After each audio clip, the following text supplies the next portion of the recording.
O dia em que decidi desaparecer continuava ensolarado demais para o que eu sentia. O mundo inteiro parecia vibrar de vida, enquanto dentro de mim só existia uma pergunta que me queimava. Se eu perdesse tudo, até minha memória, alguém ainda me amaria? A ideia me assustava e me atraía na mesma medida. Porque, depois de tanto dar, eu já não sabia se o que recebia era amor ou conveniência. Tudo começou com um silêncio. Não um silêncio comum, mas aquele que nasce entre pessoas que dormem na mesma cama e já não se reconhecem. O tipo de silêncio que tem peso, cheiro e forma. O olhar dele mudou primeiro, frio, distante, como se eu fosse uma visita que ficou tempo demais. As palavras vieram depois, disfarçadas de descuido, de cansaço, de não era isso que eu quis dizer. E eu, como sempre, perdoava. Até que um dia percebi que estava perdoando sozinha. Foi então que o plano nasceu dentro de mim, pequeno, como uma faísca no escuro. Eu fingiria ter perdido a memória. Fingiria esquecer tudo, o nome dele, nossas promessas, até nossas brigas. E veria, com os próprios olhos, quem realmente ficaria ao meu lado quando eu deixasse de ser útil. Quem se importaria quando o amor deixasse de ter nome e obrigação. Mas, por mais que eu me preparasse, eu não estava pronta para o que descobri. Porque a verdade, quando vem, nunca chega sozinha. Ela vem com cheiro, com rostos, com lembranças que a gente não pode devolver. E às vezes, o preço de conhecer o coração dos outros é perceber o quanto o nosso já foi pisado. Lembro do hospital. O som constante dos monitores. O branco cortante das paredes. Eu abri os olhos e fingi não reconhecer ninguém. Ele estava ali, parado, imóvel, tentando sorrir. Mas o sorriso não alcançava os olhos. E, por trás daquela máscara de preocupação, havia algo diferente. Um alívio que me cortou mais do que qualquer mentira. Como alguém pode parecer tão leve quando acredita que você esqueceu quem ele é? Foi nesse instante que entendi o poder de não ser lembrada. Era como assistir a própria vida de fora. Como se eu estivesse sentada na plateia vendo um teatro mal ensaiado. As pessoas ao redor se revelavam sem perceber.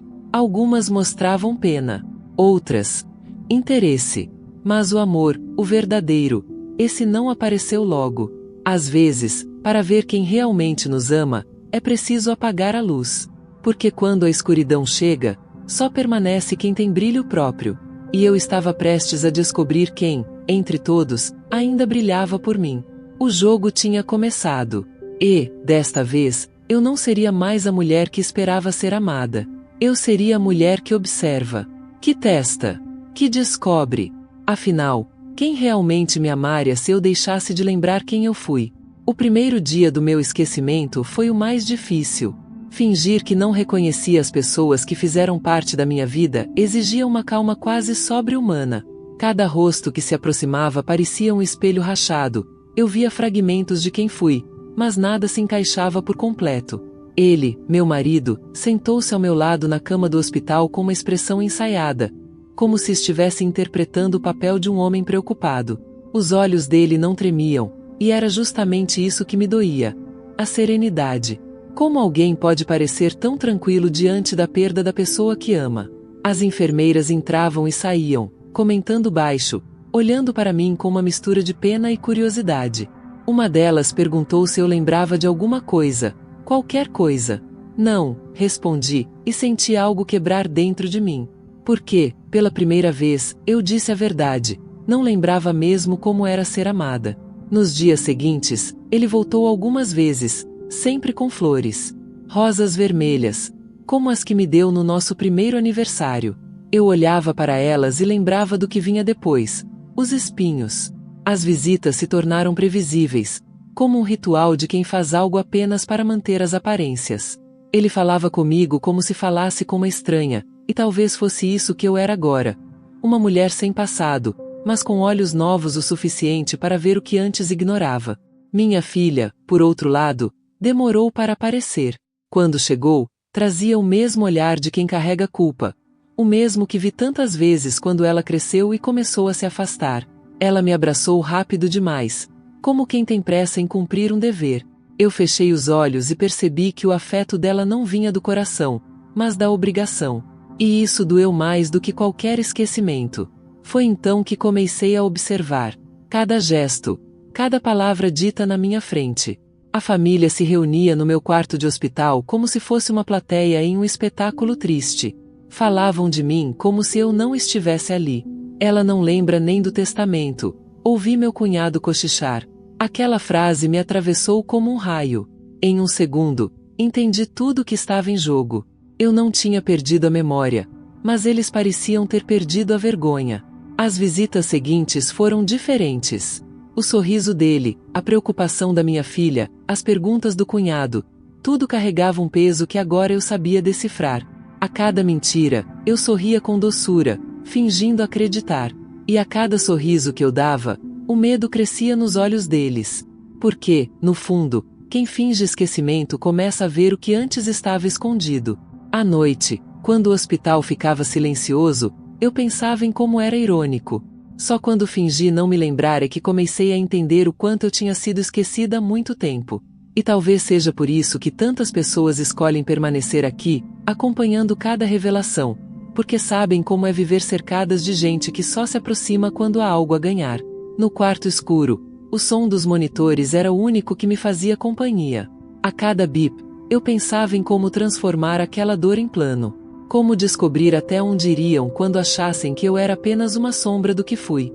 E, enquanto o mundo dormia, eu decidi que a mulher que acordaria no dia seguinte seria outra. Não a que amava demais, mas a que aprenderia a assistir o amor se revelar sozinho. Afinal, fingir esquecimento não é o mesmo que estar perdida. Às vezes, é apenas a maneira mais silenciosa de encontrar a verdade. E eu sabia que ainda havia muito a descobrir. O suficiente para mudar tudo o que eles pensavam saber sobre mim. Na manhã seguinte, o sol entrava pelas persianas do hospital como uma lâmina de ouro cortando o branco das paredes. Eu fingia dormir, mas ouvia cada palavra dita do lado de fora. Vozes baixas, tensas, e o som inconfundível de papéis sendo manuseados. Era o mesmo tom de conversa que sempre aparecia quando o assunto era dinheiro, cuidadoso, quase respeitoso, mas sujo de segundas intenções. Reconheci a voz do meu marido, firme e calculada, e outra que eu não esperava ouvir, a de minha filha. Se ela não lembrar, o advogado não poderá validar nada, ele disse. O coração apertou. Ela respondeu em sussurros, melhor assim, pai, quanto menos ela lembrar, melhor para nós. Por um momento, esqueci que estava fingindo. Senti o corpo querer reagir, a respiração acelerar. O instinto gritava por justiça. Mas a razão me segurou. O plano ainda não estava completo. Fechei os olhos com força e deixei o som da traição ecoar até se transformar em combustível. Eu não era mais uma vítima, era uma espiã. Uma mulher invisível dentro da própria história. À tarde, quando eles entraram no quarto novamente, eu já sabia o que fazer. A luz era suave, quase acolhedora, e mesmo assim tudo parecia um teatro mal iluminado. Ele se aproximou com um sorriso cuidadoso, o tipo de sorriso que tenta medir o quanto pode mentir sem ser pego. Você está melhor hoje, meu amor? Perguntou, ajeitando o lençol com mãos que pareciam limpas, mas carregavam o peso da falsidade. Eu o olhei por um instante, fingindo não entender. Amor? Murmurei. Quem é você? O olhar dele vacilou, apenas por um segundo, mas suficiente para eu perceber o desconforto. Ele não esperava que o papel de marido amoroso lhe pesasse tanto. Minha filha ficou parada, com os braços cruzados, desviando o olhar. O silêncio entre nós era grosso, quase palpável. Ela segurava o celular nas mãos, e vi, pela tela refletida, uma mensagem recebida. Ele fez a transferência. Senti o sangue esfriar. Não era apenas deslealdade. Era roubo. E eu, a suposta mulher sem memória, era o prêmio. Nos dias seguintes, as visitas dele se tornaram mais raras. Às vezes, mandavam flores, outras vezes, nada. Comecei a andar pelos corredores do hospital, observando. As enfermeiras cochichavam, os médicos me olhavam com curiosidade, mas eu não me importava. Cada passo era um ensaio da mulher que eu estava prestes a se tornar. Certa tarde, uma enfermeira deixou cair um prontuário na minha cama. Um descuido. Dentro, vi meu nome e uma observação escrita à mão. Alta prevista. Familiares solicitam transferência de bens sob justificativa de incapacidade. Aquilo bastou. O que era fingimento se transformou em convicção. Eu precisava continuar o jogo, mas agora seria eu quem ditaria as regras. Pedi para ver o advogado da família. Quando ele entrou, trouxe consigo o cheiro de papel e segredo. Fingi confusão, perguntei o que era transferência, o que significava autorização. Ele explicou, com paciência forçada, que era apenas um procedimento para me proteger. Eu assenti, olhei nos olhos dele e disse com voz fraca: "Posso confiar em você?" Ele sorriu, convencido. Claro que sim. Mas o que ele não sabia é que, na noite anterior, eu havia deixado um recado para minha antiga secretária, uma mulher que eu sempre tratei como família, e que agora seria minha aliada. Ela receberia todas as cópias dos documentos que fossem assinados dali em diante. O que eles chamavam de incapacidade, eu chamava de armadilha. Os dias se arrastaram, e minha farsa crescia como raiz sob a terra. A cada novo gesto de falsa compaixão, eu anotava mentalmente o que precisava ser usado depois. O jeito que ele sorria quando pensava que eu não via. A maneira como minha filha evitava o toque. O modo como ambos se despediam sempre olhando o relógio, como quem conta o tempo até o ganho final. Havia uma noite especialmente longa, em que o hospital ficou em silêncio absoluto. O vento batia na janela, e eu me senti cercada por fantasmas.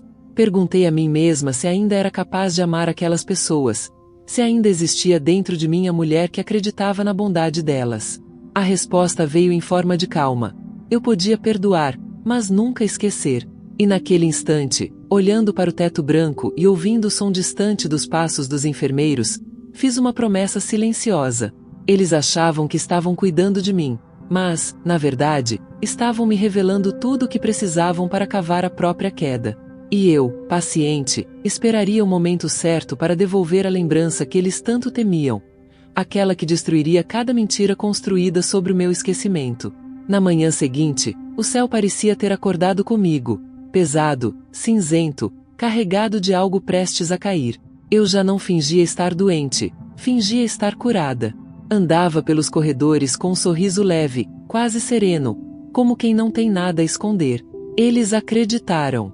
E quanto mais eu sorria, mais confiantes se tornavam. O médico, a enfermeira, até o advogado. Todos viam em mim uma mulher que finalmente aceitava a nova vida sem lembranças. Mal sabiam que cada passo meu era calculado, que cada olhar distraído era uma armadilha. Naquela tarde, recebi alta. Ele veio me buscar. Usava uma camisa nova, um perfume antigo, e o mesmo sorriso falso de quem quer mostrar que ainda é o homem da casa. No caminho de volta, o rádio tocava uma música suave, e o silêncio entre nós parecia maior que o próprio carro. Eu olhava pela janela, fingindo admiração pelas ruas, mas observava o reflexo dele no vidro. O jeito como apertava o volante, tenso, o olhar inquieto, os dedos batendo no ritmo do medo. Era assim que a culpa se comporta, inquieta, impaciente, suando sob o disfarce do controle.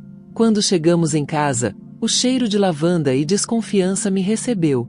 Tudo estava exatamente como antes, mas diferente. As fotos na parede pareciam me observar, e por um segundo senti vontade de arrancá-las. Mas me contive. O tempo do confronto ainda não havia chegado. A casa era agora o cenário perfeito para o segundo ato do meu teatro. Nos primeiros dias, observei os hábitos, as conversas, os horários. Ele saía cedo e voltava tarde, e cada vez que atravessava a porta, trazia consigo o cheiro de outro perfume, doce, barato, insistente. Eu não precisava fingir o choque, apenas deixei o silêncio falar, porque há silêncios que gritam mais alto do que qualquer escândalo. Minha filha, por outro lado, parecia evitar a casa. Dizia estar ocupada, mas eu sabia, ela não queria me ver. O peso da culpa a fazia esconder-se atrás da rotina. Um dia, deixei um bilhete simples na mesa da cozinha. O amor não se apaga com a ausência, apenas se revela. Quis ver se ela ainda lia o que eu escrevia. Quando voltei, o papel estava rasgado. Às vezes, nas noites mais frias, eu me pegava pensando se estava indo longe demais. Se a vingança realmente me devolveria o que eles tiraram.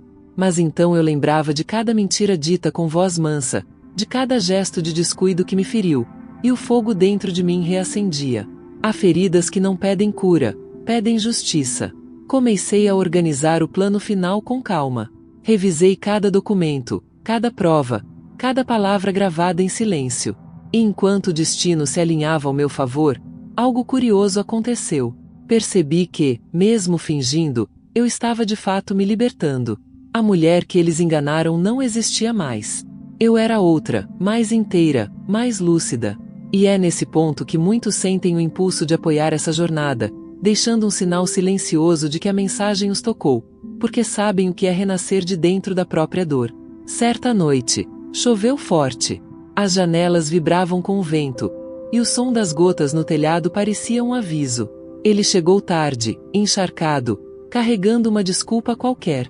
A luz piscava, a casa estava quase escura.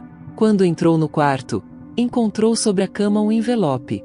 Dentro, a cópia dos papéis que ele havia tentado assinar em meu nome. E um bilhete curto, com a mesma letra que ele julgava esquecida. A memória pode dormir, mas nunca morre. Fiquei parada no corredor, observando-o abrir o envelope. O rosto dele empalideceu. Pela primeira vez em muito tempo, vi medo nos olhos de quem sempre acreditou ter o controle. A chuva lá fora engrossava, como se o céu também quisesse assistir à cena. Mas ainda não era hora de agir. Eu o deixei afundar devagar, na dúvida, na culpa, na incerteza do que viria. O verdadeiro castigo não está na perda imediata, mas na espera pelo inevitável. E eu queria que ele sentisse cada segundo. Voltei para o quarto, sentei-me diante do espelho e vi meu reflexo sorrir. O rosto era o mesmo, mas os olhos já pertenciam a outra mulher. Uma que finalmente entendeu que às vezes é preciso se apagar para voltar a brilhar. E o brilho que nascia agora não vinha de perdão nem de ódio, vinha da verdade. E a verdade, uma vez desperta, nunca mais adormece.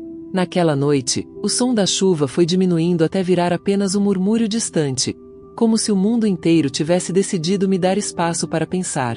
Ele dormia no sofá, o rosto ainda tenso, as mãos cerradas como se tentassem agarrar o controle que já não tinha. Eu o observei em silêncio, e algo dentro de mim mudou.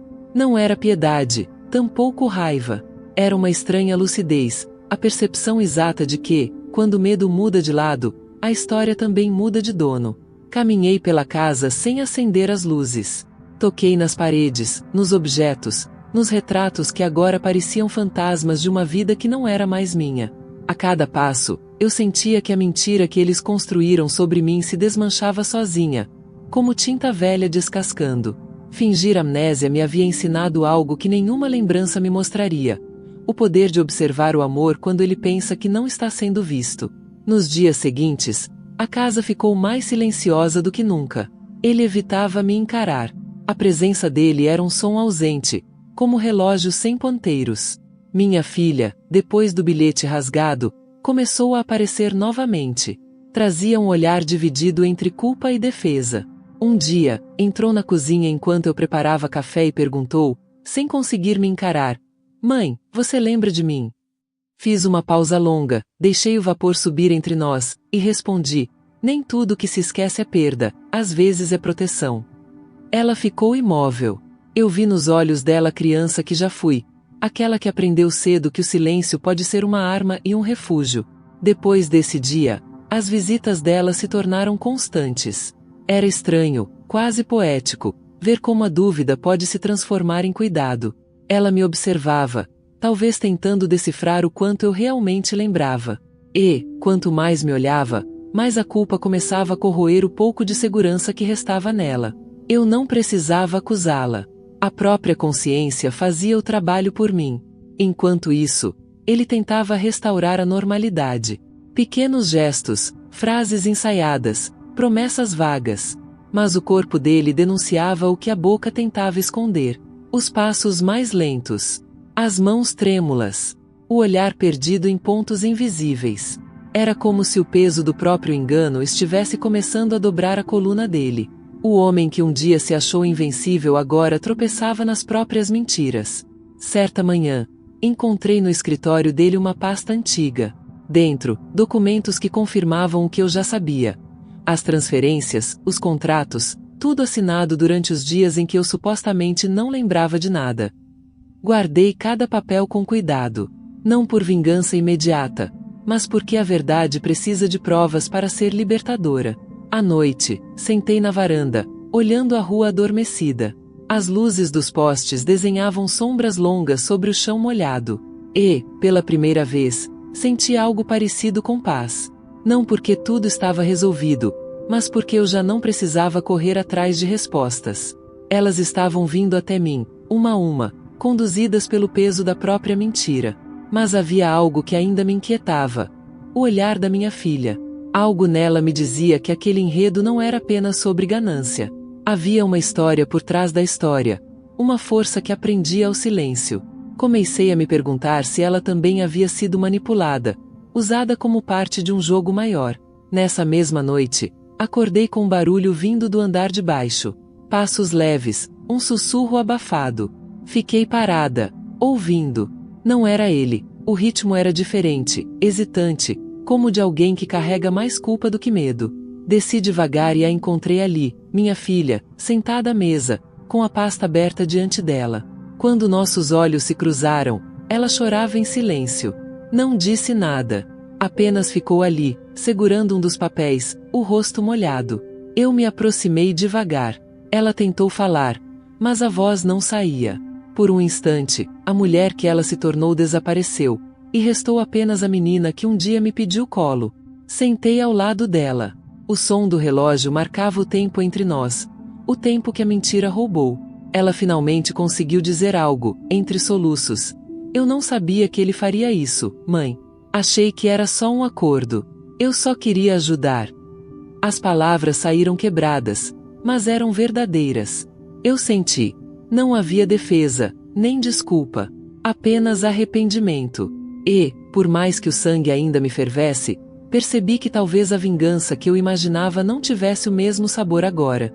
O castigo maior não era o meu plano. Era o peso que eles próprios estavam sentindo.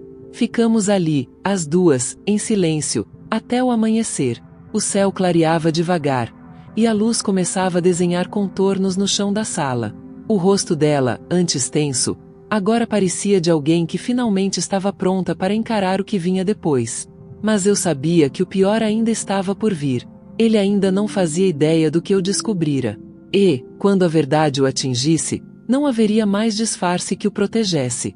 A casa toda parecia esperar por esse momento, como se as paredes também quisessem testemunhar o desfecho de uma história que, por tanto tempo, foi escrita apenas nas sombras. O amanhecer entrou pela sala como um visitante tímido, primeiro desenhando linhas claras no chão, depois invadindo as paredes até tocar nossos rostos inchados de choro. Minha filha dormiu encostada à mesa, a mão ainda sobre a pasta aberta, como quem protege um bicho ferido. Cobre seus ombros com um xale e caminhei devagar pela casa, sentindo cada fresta, cada rangido, como se o próprio lugar respirasse comigo. O cheiro de café começava a se misturar ao frio da madrugada, e eu percebi que, por mais que o mundo se reorganizasse do lado de fora, aqui dentro continuava tudo por dizer. A luz nova fazia os objetos brilharem de um modo injusto. Bonitos demais para o que guardavam. Peguei um retrato antigo e vi o meu sorriso de antes. Firme, confiante, um pouco orgulhoso de ter erguido tanta coisa com as próprias mãos. Pensei nas vezes em que virei a face para não transformar ofensa em escândalo. Nas vezes em que respirei fundo diante de um calma. Não é para tanto dito com aquele tom macio que fere mais do que um grito. Havia microfissuras em tudo. Na madeira da mesa. No vidro da moldura. Em mim. Ela acordou assustada, como quem volta de um lugar sem nome. Os olhos procuraram os meus e não precisaram pedir permissão. Veio até mim num passo só. O abraço foi seco, mas inteiro. Não havia promessa no aperto. Havia presença. E a presença, às vezes, cura mais do que qualquer explicação. Ficamos assim, corpos quietos e coração em marcha. Depois, falamos pouco, o suficiente para concordar no essencial. O caminho de volta não se faz correndo, se faz vendo. Quando ela saiu para tomar banho, abri a janela e fiquei olhando a rua acordar.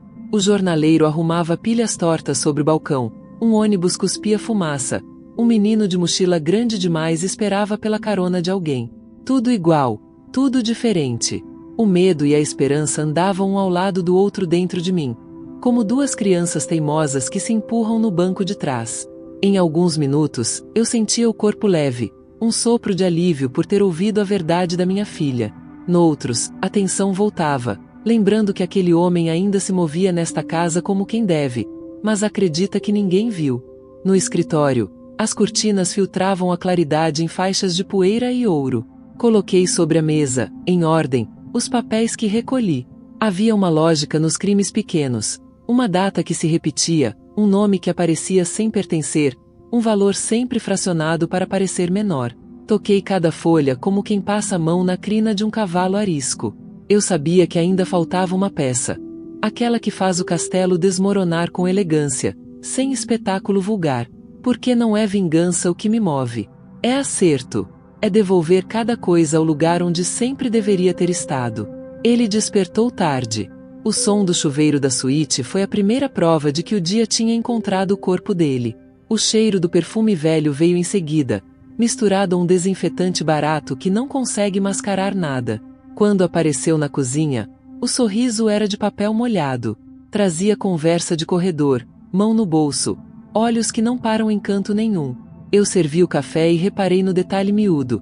Ele não suportava o silêncio e, ainda assim, nada me fazia falar. A quietude o desorganizava. A luz no rosto, aquela luz da manhã que não perdoa, mostrava o que o espelho doméstico decide poupar. Cansaço no canto dos olhos, uma contração quase invisível no maxilar, o medo testando a cerca do jardim. Minha filha desceu com o cabelo preso e a expressão limpa de quem decidiu cruzar uma ponte. Sentei-a ao meu lado. Ele, do outro. Ficamos em triângulo, e a mesa virou campo. Ela tentou dizer algo, ele cortou com um depois conversamos. A mão dele pousou sobre a minha xícara como quem marca território. Eu recuei 1 milímetro. Às vezes é só isso que separa a dignidade da submissão. 1 milímetro. Não discuti. Deixei que as palavras dele rodassem no ar até caírem de cansaço. Então empurrei, para o centro, a primeira cópia dos documentos com a minha assinatura trêmula. Não disse nada. Olhei. Houve um segundo sem ar. Ele reconheceu o que via, mas não encontrou lugar para esconder os olhos. A luz pegou o rosto dele de lado e desenhou uma sombra que não era de lâmpada, era da própria consciência. Minha filha inspirou fundo, o corpo inteiro querendo escolher entre ficar e fugir. Eu segurei seu punho por baixo da mesa. Mínimo gesto, porto construído de dedos. Ele tentou a versão do descuido, depois a da proteção, depois a do amor. Eu deixei todas passarem sem atrito. Palavras que não encontram resistência se atrapalham sozinhas. O discurso desmontou, peça por peça, até virar aquilo que sempre foi, uma tentativa pobre de domesticar a minha inteligência. Foi aí que entendi a dimensão da perda e do ganho. Perdi tempo demais esperando ser lida com carinho. Ganhei tempo bastante para aprender a me escrever com precisão. A tarde foi se fazendo devagar, e a casa se dividia em 2 climas. O da luz nas janelas, que prometia, e o das sombras nos cantos, que lembravam que promessa nenhuma é certa. Recolhi a pasta, fechei as abas com uma fita, guardei no armário alto, onde antes moravam festas de aniversário e toalhas de mesa. Ao lado, deixei o espaço livre. Eu sabia que, em breve, algo precisaria ocupar aquele buraco. Uma decisão, um nome dito inteiro, um adeus sem ruído. Passei pelo corredor e vi, no espelho, 3 versões de nós. A que fomos, a que somos e a que espera. A imagem tremia de leve, culpa dos parafusos frouxos. Apertei com a mão, mas a vibração continuou, vinda de dentro. Às vezes, o que precisa de aperto não é a moldura, é a história. À noite, antes que o escuro fosse completo, desci com um cobertor para a varanda. A rua havia arrefecido, a vizinha do 302 cantava baixo, e um cheiro de pão recém-assado atravessou o quarteirão como lembrança boa. Minha filha sentou aos meus pés, a cabeça encostada no meu joelho, como fazia em dias de febre. Alisei seus cabelos devagar, separando mecha a mecha, e contei o que não estava escrito nos papéis. O que a gente perde quando aceita migalha por costume. O que a gente ganha quando volta a sentar no próprio trono, mesmo que ninguém aplauda. Ele não apareceu na varanda. Fechou-se no quarto, trancou 2 vezes, mexeu em malas que não levam a lugar algum. Ouvi o zíper, o clique do cofre, o barulho de um copo batendo na pia. Cada som era uma prova sem fotografia. A casa inteira sabia. E, ainda assim, a casa aguardava. Como quem segura a respiração no segundo exato anterior ao trovão. Quando as primeiras estrelas furaram o céu, senti que a decisão batia à porta, mas recusava a maçaneta. O ar carregava a promessa de um corte limpo. Claro, sem desperdício de dor. Eu não tinha pressa. Aprendi que a pressa, às vezes, entrega o ouro ao ladrão. O que eu queria não era espetáculo, era rito. Um fim que honrasse o começo. Uma passagem que não quebrasse minha filha de novo. Fechei os olhos e deixei que o vento me contasse o que sabia. O tecido do cobertor roçou minha pele como areia fina. As luzes dos postes fizeram as árvores projetarem sombras compridas, dedos de sombra tentando tocar a nossa janela. A cidade respirou. E eu respirei com ela. Com esperança e medo. Com ganho e perda. Com luz e sombra. Lá dentro, o telefone tocou uma vez e parou. Um recado ficou para depois. Ou para nunca. Fiquei de pé, chamei minha filha com um gesto, e entramos. No corredor, a penumbra era um convite. No fim do corredor, uma porta fechada. Atrás dela, o som baixo de um homem que repete, para si mesmo, a mesma desculpa até acreditar. Toquei na madeira com a ponta dos dedos. Não empurrei. Deixei que o silêncio dissesse, por nós, quase tudo. Quase. Porque ainda faltava o último fio puxar, a última peça girar, o último segundo de antes. Aquele em que a respiração fica suspensa e o mundo entende que não há retorno. A noite seguiu densa, como se o ar tivesse decidido pesar sobre tudo que ainda não foi dito. O som dos passos dele ecoava baixo no corredor, contido, calculado, o tipo de movimento de quem tenta se convencer de que ainda tem controle sobre o próprio desfecho. Eu o escutava, imóvel, cada ruído se transformando em pista. Era estranho perceber que o medo dele já não me assustava, me alimentava. Não como raiva, mas como certeza. A mesma certeza que nasce quando alguém passa tanto tempo sendo invisível e, de repente, entende o valor de ser vista. A manhã chegou, e com ela o disfarce habitual.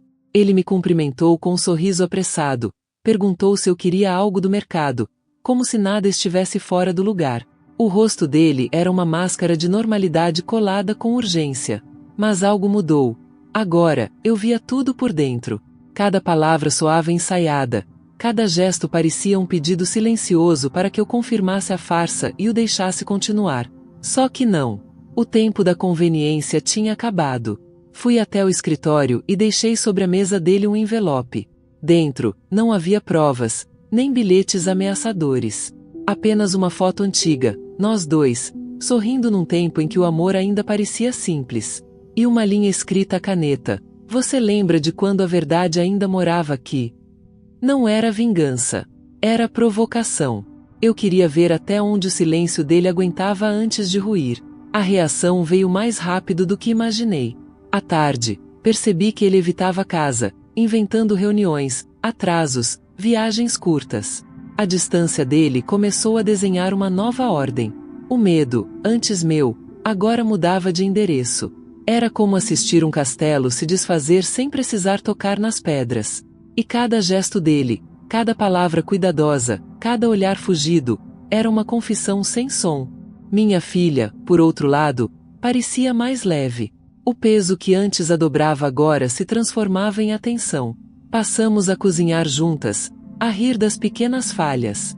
Certa vez, ela me observou longamente, o olhar úmido e cheio de perguntas que ainda não tinham coragem de sair. Eu apenas disse, tudo o que é verdadeiro volta a caber no lugar certo, mesmo que doa. Ela sentiu, e o silêncio entre nós se tornou o tipo de paz que o tempo não apaga. Aos poucos, percebi que a casa respirava diferente. O ar parecia mais claro, como se a verdade, mesmo sem ser dita, tivesse aberto as janelas. A tensão ainda estava lá, mas transformada em expectativa.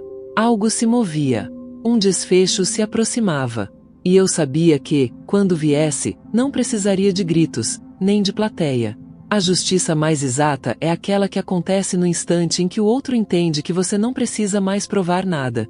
Certa tarde, enquanto eu regava as plantas da varanda, ouvi o som de um carro parando em frente.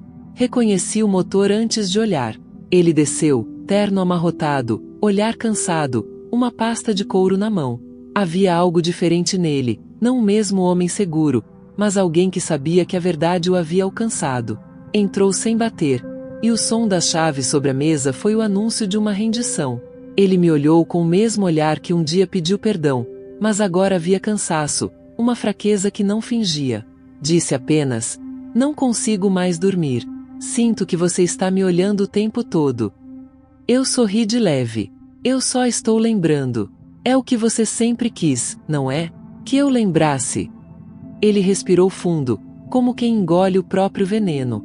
Senti, naquele instante, que o papel estava completo. A verdade dele estava exposta, mas sem escândalo, sem espetáculo. Apenas o peso exato do que foi feito. Depois que ele subiu as escadas, sentei na poltrona da sala e fiquei olhando o vazio que a confissão dele havia deixado. Era uma ausência quase bonita. A vingança, que antes parecia fogo, agora se mostrava água. Fria, paciente, moldando tudo ao redor sem alarde. O poder não estava em destruir, mas em saber que, mesmo se ele tentasse reconstruir a mentira, as fundações já estavam podres. Minha filha desceu, e me encontrou ali, imóvel. Perguntou se eu estava bem. Eu disse que sim. E estava, de um jeito novo. O tipo de paz que vem quando a dor entende que cumpriu seu papel. Olhei para ela e, por um momento, vi o reflexo do que viria. A continuidade, a chance de reconstruir sem herdar a ruína. O fim estava próximo, eu sentia.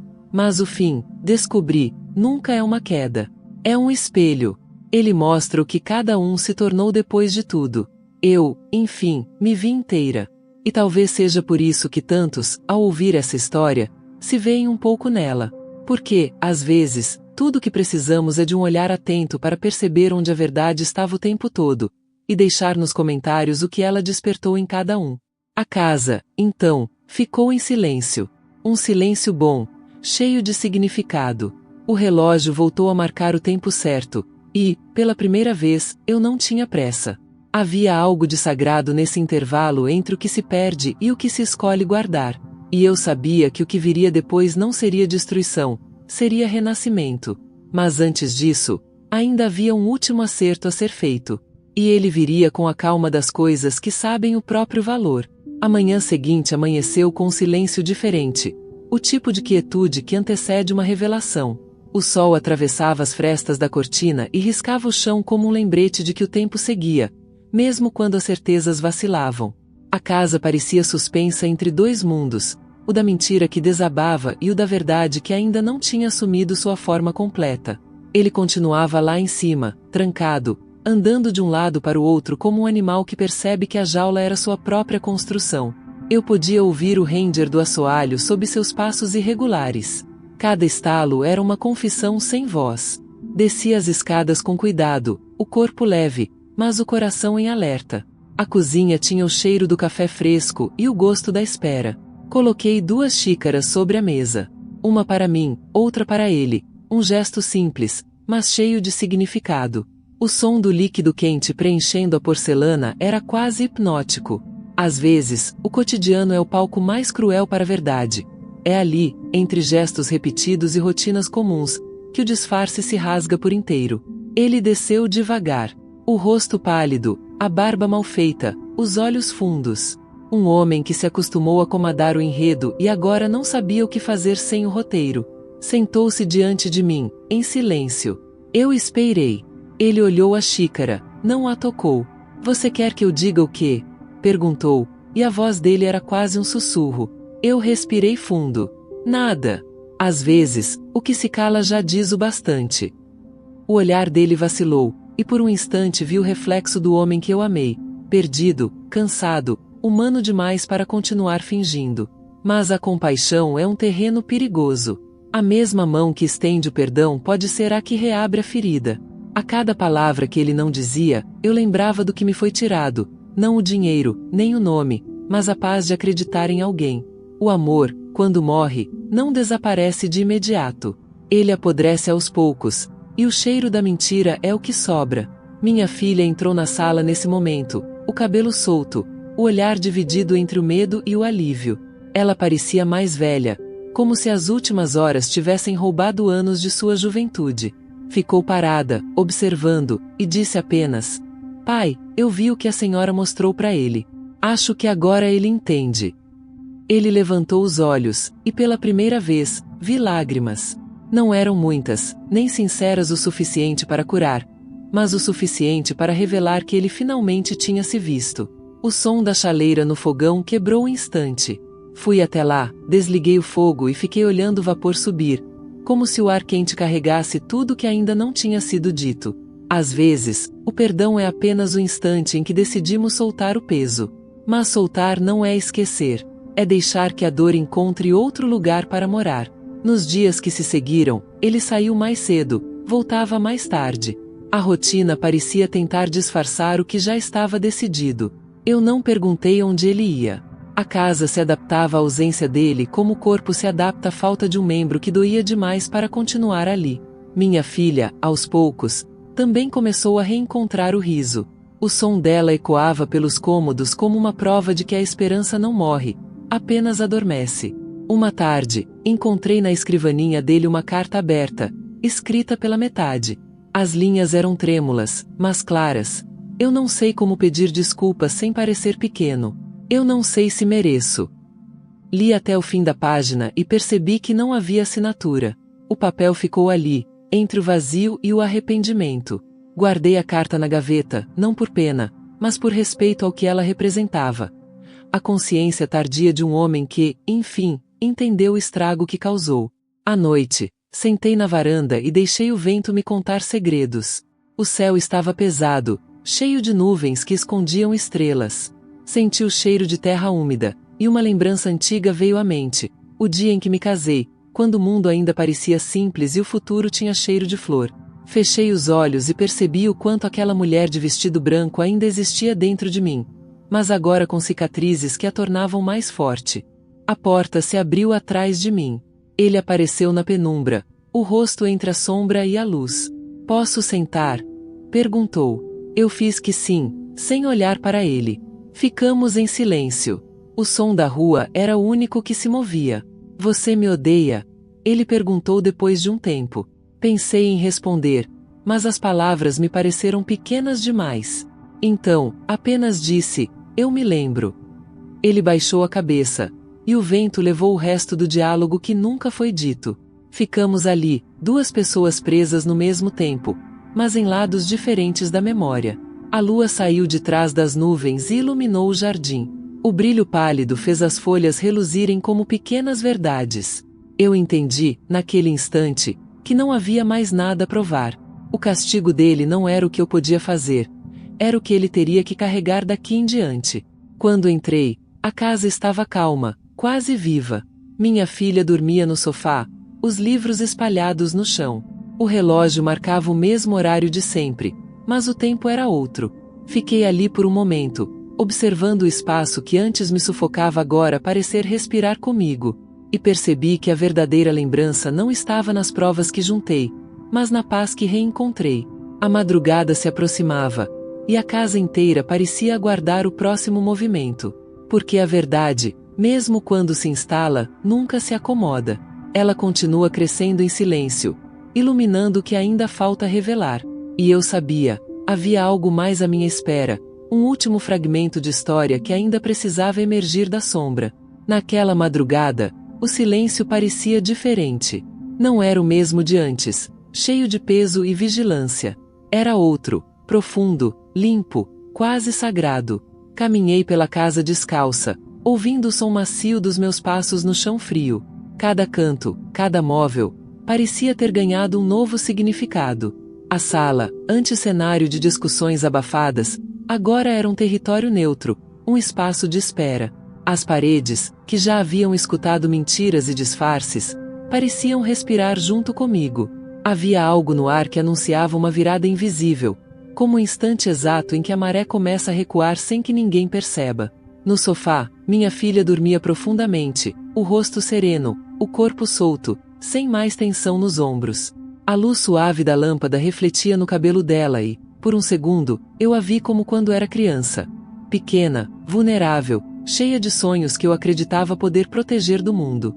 Toquei de leve sua mão, e ela murmurou algo que soou como desculpa antes de voltar ao sono. Sorri em silêncio. Às vezes, o perdão não precisa ser dito em voz alta. Ele acontece nas pequenas entregas, nos gestos que desfazem o peso da mágoa.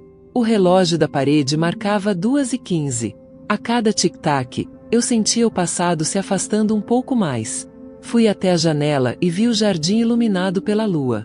As folhas úmidas balançavam lentamente, e o vento trazia o cheiro da terra viva, o mesmo cheiro de quando plantei a primeira muda naquele quintal, anos atrás. Lembrei de como ele me observava de longe naquela época, dizendo que não havia tempo para flores. E como, mesmo assim, eu plantei. Agora, o jardim florescia mesmo depois da tempestade. Talvez o amor seja isso. Aquilo que sobrevive quando o resto desaba. Ouvi um barulho discreto vindo do corredor. A porta do quarto dele se abriu. Ele desceu devagar, com passos hesitantes, como quem atravessa um campo minado. Vestia a mesma roupa do dia anterior, mas o olhar era outro. Havia um cansaço novo, um peso que parecia mais do espírito do que do corpo. Ele parou diante de mim, sem dizer nada. Por um instante, o tempo congelou. Eu o encarei, e percebi o quanto nos tornamos estranhos dentro da mesma casa. Não sei como seguir daqui, ele disse, finalmente. A voz rouca, o rosto tenso. Não precisa saber, respondi. O que vem depois da verdade, vem devagar.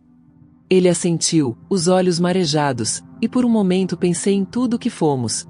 Os sonhos que tivemos, os planos que nunca aconteceram, o carinho que se perdeu entre o medo e a ambição. Havia ali um tipo de luto silencioso, mas também algo parecido com libertação. Ele se virou e foi até a porta.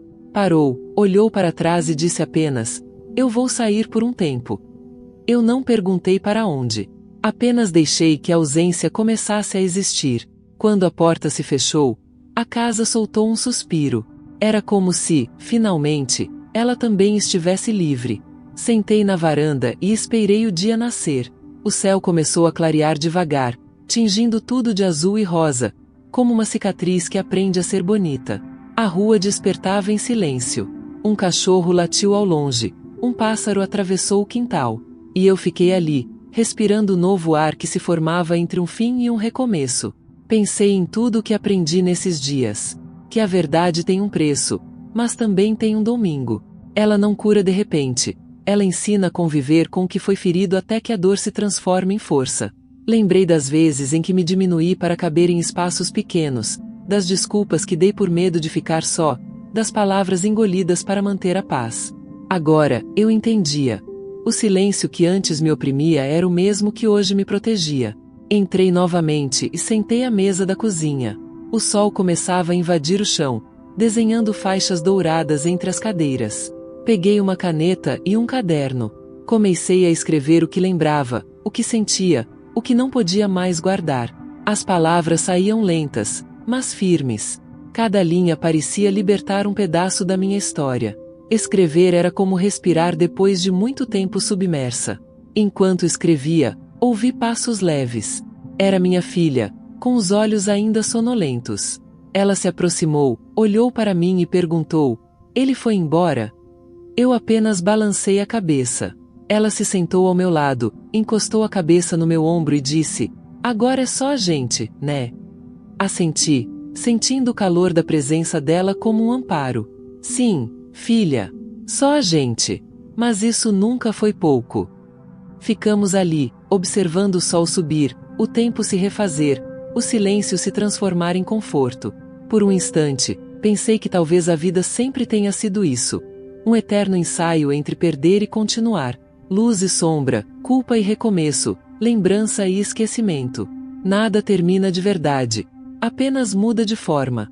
E eu sabia, com a calma de quem sobreviveu ao próprio caos, que ainda havia algo a ser descoberto. Uma última peça, pequena, talvez escondida no lugar mais óbvio. O relógio voltou a marcar o tempo certo.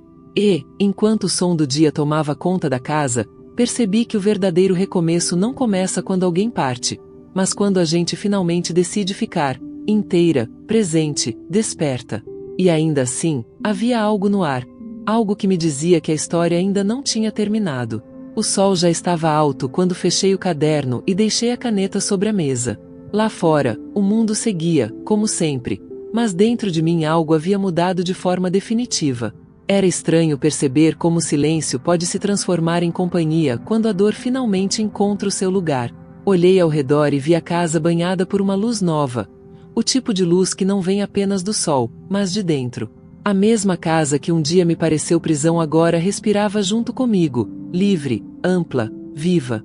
Caminhei até o espelho da sala. Por tanto tempo eu evitei, com medo de encarar o reflexo de quem fui. Agora, me vi ali com tranquilidade.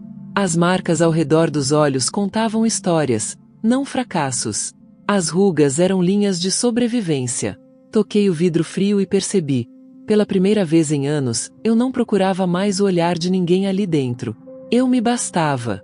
Minha filha apareceu na porta, ainda com a expressão leve de quem redescobriu a paz. Trazia uma xícara de café nas mãos e aquele tipo de sorriso que só nasce depois de uma tempestade. Vai chover de novo? Perguntou, olhando o céu carregado que se formava. Eu ri. Talvez. Mas agora eu sei que a chuva não destrói nada, só lava o que precisa ser visto de novo. Ela se sentou ao meu lado e ficamos observando o vento balançar as cortinas. O som dela se movendo era quase uma música. Pensei em como a vida tem essa estranha capacidade de reconstruir beleza no mesmo lugar onde o medo nasceu. E, dentro daquele instante simples, percebi que o que eu havia buscado esse tempo todo não era vingança. Era clareza. Era coragem de continuar sem precisar apagar o que passou. A lembrança dele, agora distante, já não pesava. Ele se foi sem despedidas, sem cartas, sem grandes promessas. E, de alguma forma, isso era o suficiente. A ausência dele não era mais um vazio. Era um espaço onde finalmente coube o meu recomeço. Aprendi que nem toda perda é castigo. Às vezes, é libertação disfarçada. Fui até o jardim. As flores que plantei resistiram à ventania da noite anterior. Havia gotas de orvalho sobre as pétalas. E o cheiro da terra molhada me fez sorrir. Cada cor parecia mais intensa, cada detalhe mais nítido, como se o mundo estivesse me devolvendo os pedaços que um dia deixei para trás. Respirei fundo e deixei que o ar entrasse devagar, preenchendo o que antes estava vazio. Minha filha se aproximou e segurou minha mão. "O que a gente faz agora?" perguntou. Eu olhei para o horizonte e respondi sem pressa. "Agora a gente vive. Com verdade. Com calma." Ela sentiu, e o silêncio entre nós foi uma promessa de futuro. Voltei para dentro e olhei mais uma vez o espelho. Não havia mais sombra no reflexo, só luz. E ali, no brilho discreto da manhã, compreendi o que sempre esteve à minha frente. Ninguém precisa fingir amnésia para descobrir quem realmente o ama. Às vezes, basta parar de esquecer de si mesma. Fechei as janelas, deixei o vento lá fora e sentei novamente na poltrona. O relógio da parede marcava 11h45. O mesmo som de sempre, mas agora com outro significado. O tempo, esse velho inimigo, se tornará meu aliado. Ele não apaga, ele amadurece. E com ele eu aprendi que a memória, por mais dolorosa que seja, é o mapa que nos conduz de volta à nossa própria essência. Enquanto o dia se abria, senti vontade de registrar tudo, não como lamento, mas como testemunho. A história de uma mulher que fingiu esquecer o mundo só para lembrar de si. A história de alguém que descobriu que amor sem respeito é apenas ilusão disfarçada de abrigo. E que, quando a dignidade desperta, ninguém pode mais adormecê-la. Peguei o caderno de novo e escrevi a última linha. Lembrar é meu jeito de nunca mais me perder. Fechei as páginas com cuidado, como quem encerra um ciclo sagrado. O som da capa se fechando ecoou pela casa com o peso exato de um fim e a leveza de um novo começo. E se você chegou até aqui, se acompanhou cada batida dessa história, é porque também entende o poder de recomeçar. Talvez tenha sentido um espelho em algum momento, uma lembrança, uma ferida parecida. Se sentiu, então já sabe, a força não vem do que a gente vence, mas do que escolhe não permitir que nos quebre. E é por isso que histórias como essa continuam. Porque cada pessoa que se reconhece nelas acende um ponto de luz no caminho. A chuva finalmente começou. Pequenas gotas batendo no vidro, como se o céu também quisesse participar do encerramento. Fechei os olhos e deixei o som me envolver. Pela primeira vez em muito tempo, o barulho da chuva não trazia tristeza, trazia verdade. E, se essas palavras tocaram algo em você, deixe um sinal. Não por mim, mas por si mesmo. Porque toda história de libertação merece ser testemunhada. E a minha, enfim, foi escrita com a única lembrança que importa: a de quem eu realmente sou.